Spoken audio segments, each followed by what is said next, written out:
Hi అందరికీ. రాగి వస్తువులు, ఇత్తడి వస్తువులు దగదగా మెరవాలంటే ఖచ్చితంగా ఈ చిన్న చిట్కానైతే ఖచ్చితంగా మీరు ట్రై చేయండి. చాలా బాగా వర్కౌట్ అవుతుంది. మరి అది ఎలా చేయాలంటే, ఒక స్పూన్ సాల్ట్, ఒక స్పూన్ పసుపు, ఒక స్పూన్ గోధుమ పిండి, ఒక నిమ్మకాయనైతే తీసుకోండి. వీటన్నింటితో నిమ్మరసాన్ని అయితే కలపండి. ఇందులో మనం వాటర్ పోయాల్సిన అవసరం ఏమీ ఉండదు.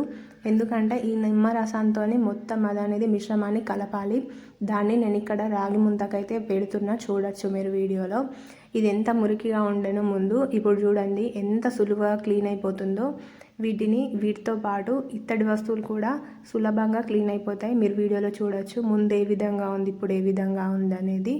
ఇది హెల్త్ కూడా బాగుంటుంది కదా.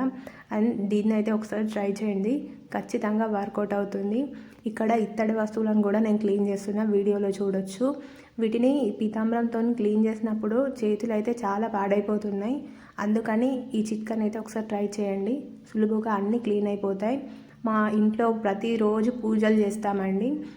ఈ చిట్కాతో అయితే ఎటువంటి ఇబ్బంది లేకుండా సులువుగానైతే వస్తువులను క్లీన్ చేసుకోవచ్చు.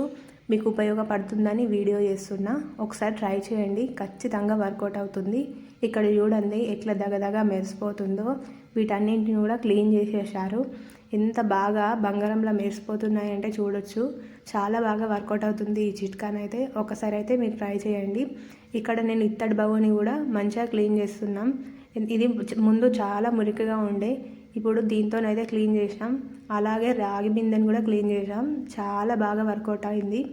వీడియో నచ్చితే చిన్న లైక్ అండ్ సబ్స్క్రైబ్, కామెంట్ చేయండి ఎలా వచ్చిందో మీకు అనేది.